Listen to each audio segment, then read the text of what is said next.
एकीकडे एकनाथ शिंदेंचं दबावतंत्र आणि दुसरीकडे उद्धव ठाकरेंच्या हालचाली। त्यात मुंबईचा महापौर कोण होणार, युती कोणत्या पक्षांमध्ये होणार, ही सगळी चर्चा सुरू असताना भाजपनं मुंबईमध्ये आपला महापौर बसवण्याची तयारी सुरू केलेली आहे। 30 जानेवारीला मुंबईमध्ये भाजपचा महापौर बसेल असं अत्यंत विश्वसनीय सूत्रांचं म्हणणं आहे।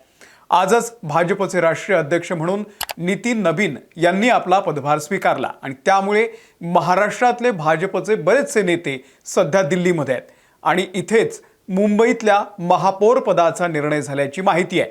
त्यामुळे एकनाथ शिंदेंनी कितीही जोर लावला तरी दबाव तंत्राला आपण बळी पडणार नसल्याचा मेसेज भाजपच्या वरिष्ठ नेत्यांनी दिलाय। शिवाय एकनाथ शिंदे ज्याप्रमाणे वागतायत, ज्या प्रकारचं राजकारण करतायत, त्यावरून देखील भाजप नेत्यांनी वरिष्ठांकडे तक्रार केल्याचं कळतंय। एकंदरीतच भाजप महापौर पद शिंदेंना देणार नसल्याच्या मूडमध्ये आहे।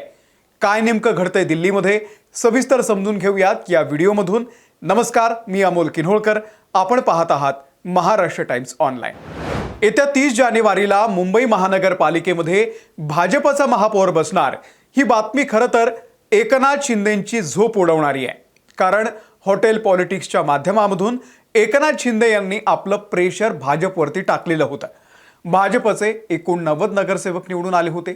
बहुमतासाठी 114 नगरसेवकांचं संख्याबळ गरजेचं असल्यानं भाजपला एकनाथ शिंदे यांच्या शिवसेनेच्या 29 नगरसेवकांची गरज आहे आणि त्यामुळेच एकनाथ शिंदे हा सगळा खेळ करतायत असं बोललं गेलंय।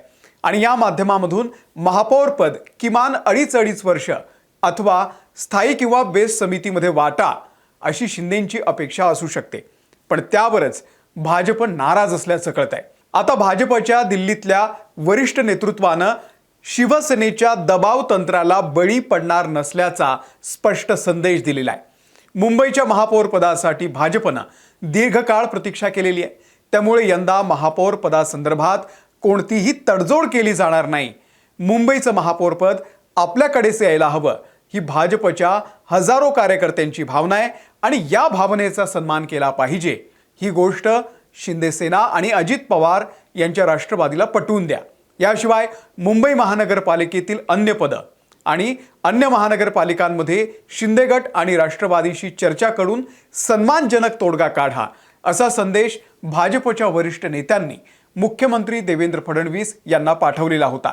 आणि त्यानंतरच आता 30 जानेवारीला भाजपचा महापौर बसवण्याची तयारी भाजपनं सुरू केलेली आहे।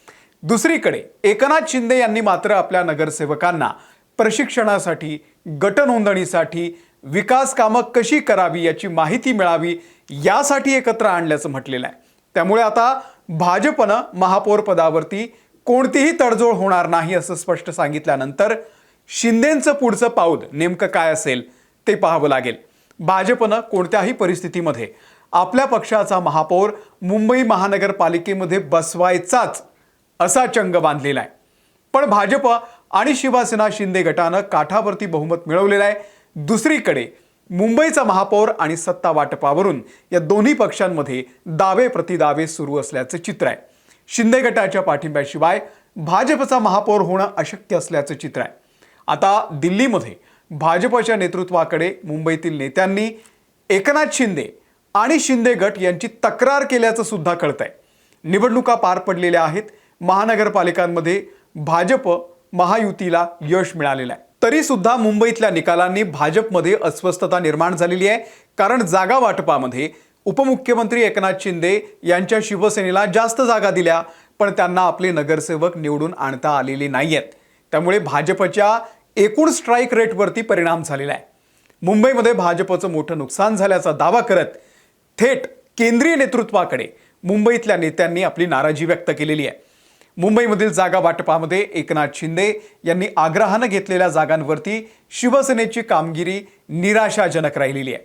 जर भाजपनं अधिक जागा लढवल्या असत्या तर एकट्या भाजपनं 100 पेक्षा जास्त जागा जिंकल्या असत्या, अशी स्पष्ट भूमिका राज्यातल्या नेत्यांनी हायकमांडच्या समोर मांडली।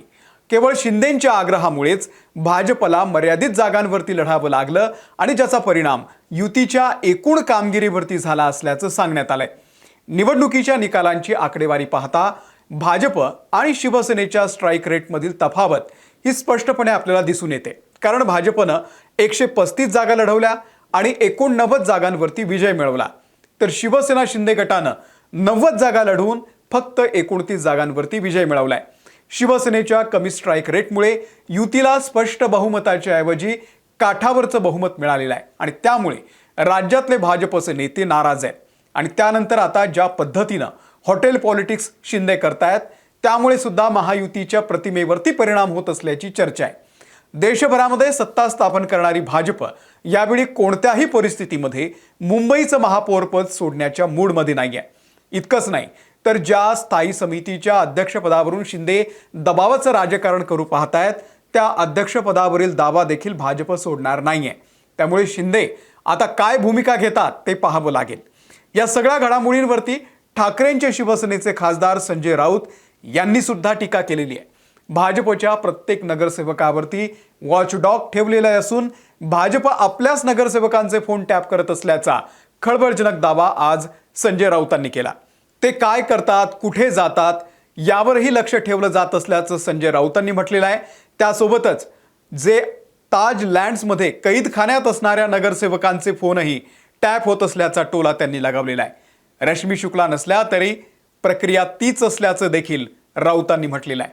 यावेळी मुंबईच्या महापौर पदासंदर्भात बोलताना राऊतांनी शिंदेंच्या शिवसेनेवरती टीका केली. मुंबईचा महापौर कोण होणार हे दिल्लीतून ठरवलं जाईल. आतापर्यंतच्या इतिहासामध्ये असं कधीच घडलेलं नव्हतं. महापौर ठरवण्यासाठी शिंदेंच्या लोकांना दिल्लीच्या पायाशी जाऊन बसावं लागतंय. हा महाराष्ट्राचा अपमान आहे. सध्या मुख्यमंत्री देवेंद्र फडणवीस दाओसच्या दौऱ्यावरती असून त्यांच्यासोबत शिंदेंच्या शिवसेनेचे नेते उदय सामंत देखील आहे आणि यावरूनच राऊतांनी पुन्हा एकदा टोला लगावलाय. ते म्हणाले की दाओसमध्ये गुंतवणुकीवरती कमी आणि उद्योग मंत्री आणि मुख्यमंत्री यांच्यामध्ये मुंबईच्या महापौर पदावरून जास्त चर्चा सुरू असल्याचं कळत आहे. हे असं सगळं राजकारण सध्या मुंबईच्या महापौर पदावरून महाराष्ट्रामध्ये रंगलेलं आहे. पण भाजप आपला महापौर बसवण्याची तयारी करत असल्यानं आता शिंदेंची नेमकी काय प्रतिक्रिया आहे ते पाहावं लागेल. तुम्हाला महायुतीतल्या या सगळ्या राजकारणाबद्दल नेमकं काय वाटतंय आम्हाला कमेंट करून नक्की सांगा. या व्हिडिओमध्ये इथेच थांबतोय. आमच्या महाराष्ट्र टाइम्सच्या यूट्यूब चॅनलला जर तुम्ही सबस्क्राईब केलेलं नसेल तर सबस्क्राईब करा. आम्ही फेसबुकवरती आहोत, तिथेही आम्हाला फॉलो करा. धन्यवाद.